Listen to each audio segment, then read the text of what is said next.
There is often an expectation that life in Canada will feel familiar to Americans. The shared language, the similar cities, the recognizable brands, and the long borders suggest continuity rather than contrast. Yet many Americans quickly discover that familiarity is only surface deep. Beneath it lies a quieter, more restrained social environment that subtly alters everyday life. The difference is not dramatic or confrontational, but atmospheric, something felt rather than immediately identified. In the earliest days, Americans tend to notice the tone of public spaces. Streets feel calmer, even in large cities. Conversations are softer, movements less hurried. Interactions in shops and offices unfold with a noticeable lack of urgency.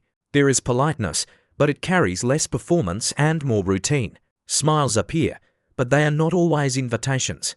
For Americans accustomed to openness and rapid emotional signaling, this calm neutrality can feel distant, even slightly disorienting. The pace of life reveals itself slowly.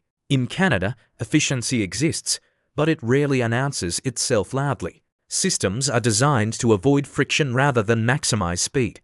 Lines move steadily, not aggressively. People wait without visible frustration. This creates an emotional environment where pressure is diffused instead of transferred from person to person.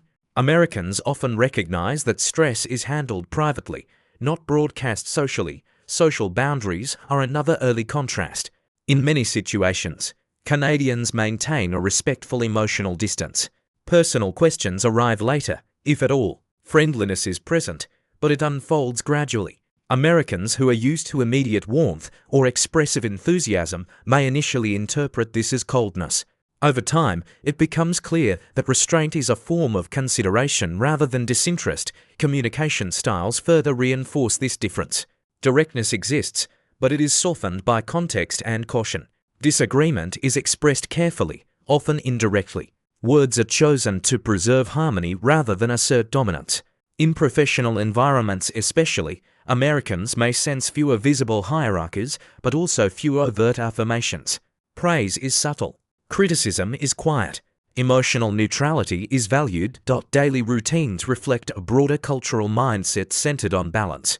Work matters, but it does not openly consume identity. Conversations drift easily toward weather, public spaces, or shared inconveniences rather than personal ambition. The emotional volume of everyday life feels turned down. For Americans, this can feel peaceful or strangely muted, depending on expectation. As days accumulate, small moments begin to stand out, doors held without comment, apologies offered reflexively, space respected instinctively. None of these moments feel significant alone, but together they create an environment shaped by caution, collective awareness, and emotional moderation. It is within these understated details that Americans begin to sense why life in Canada does not simply mirror home, but quietly reshapes it. This moderation extends into how communities function. In Canadian cities and towns, social life often forms around shared spaces rather than shared intensity. Parks, libraries, community centers, and cafes act as neutral grounds where presence matters more than performance. Americans frequently notice that social gatherings feel less about standing out and more about blending in comfortably. There is less pressure to impress, less urgency to define oneself quickly. Belonging emerges through consistency, not charisma. Conflict, when it appears, is handled with notable restraint. Canadians tend to avoid open confrontation, preferring compromise or quiet withdrawal. For Americans, this can feel ambiguous. Issues may not surface immediately. Discomfort can remain unspoken, yet this avoidance is rarely passive. It reflects a cultural preference for stability over emotional release. The absence of visible conflict does not mean the absence of opinion. It signals a belief that harmony is fragile and worth protecting. Even humor reflects this mindset. Sarcasm exists, but it is gentler, often self-directed. Jokes rarely dominate a room. Laughter is present, but controlled, unfolding naturally rather than erupting loudly. Americans accustomed to expressive humor sometimes sense an invisible line, a point where enthusiasm gives way to subtlety. Crossing that line does not bring rejection, but it does bring awareness.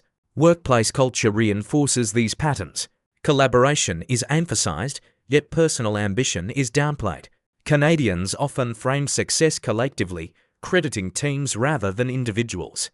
Americans may notice fewer public celebrations of achievement and fewer dramatic career narratives. Progress happens steadily, without the language of constant competition. This can feel stabilizing or limiting, depending on what one expects from work as a source of identity. Emotional expression follows similar rules. Feelings are not suppressed, but they are carefully managed. Public emotional displays are uncommon. Gratitude, frustration, and pride are communicated quietly, often indirectly. Americans who are used to emotional transparency may initially feel unseen. Over time, they begin to recognize a different emotional economy, one built on consistency, predictability, and mutual respect rather than intensity. Seasonal life deepens these contrasts. Long winters encourage routine, preparation, and patience. Canadians adapt by planning ahead and accepting inconvenience as part of life rather than an obstacle to overcome. This acceptance subtly shapes mindset. Americans often observe that complaining is replaced by endurance, and urgency is replaced by accommodation. As familiarity grows, the early sense of distance begins to soften. What once felt reserved starts to feel dependable. The emotional quiet of Canadian life reveals itself not as emptiness, but as space, room to exist without constant self-assertion. And within that space, Americans begin to understand that difference is not always loud. Sometimes it settles quietly into daily life, reshaping expectations without ever announcing itself. This quiet structure eventually influences how Americans perceive themselves within it. Without the constant reinforcement of identity through expression, many begin to notice a subtle recalibration of behavior. Speaking becomes more measured. Listening stretches longer. Moments of silence lose their discomfort. The surrounding culture does not demand reaction, and in that absence, internal awareness grows stronger. Relationships evolve under these conditions. Trust develops slowly, but once formed, it proves durable. Canadians tend to invest carefully, offering reliability rather than immediacy. Americans often find that friendships may take longer to solidify, yet they carry fewer fluctuations. Emotional consistency replaces dramatic closeness. Support appears in practical ways, showing up on time, respecting boundaries, remembering details, rather than in overt declarations. Public life reflects this same emotional architecture. National conversations favor pragmatism over ideology, moderation over spectacle. Pride exists, but it is understated. Symbols are present, yet rarely emphasized. Americans accustomed to visible national confidence may find this humility confusing. Over time, it becomes clear that Canadian identity is not built on volume, but on continuity, the quiet maintenance of social cohesion. Even differences between regions follow this pattern. While accents, customs, and local rhythms vary, the underlying social contract remains stable. Courtesy functions as a shared language. Emotional restraint operates as a form of mutual protection. The culture prioritizes minimizing disruption, even at the cost of personal visibility. Gradually, Americans recognize that life in Canada does not ask for reinvention, but adjustment. It does not reward intensity, but steadiness. The shift is not about losing expressiveness, but about redistributing it, moving emotion inward into smaller gestures and longer timelines.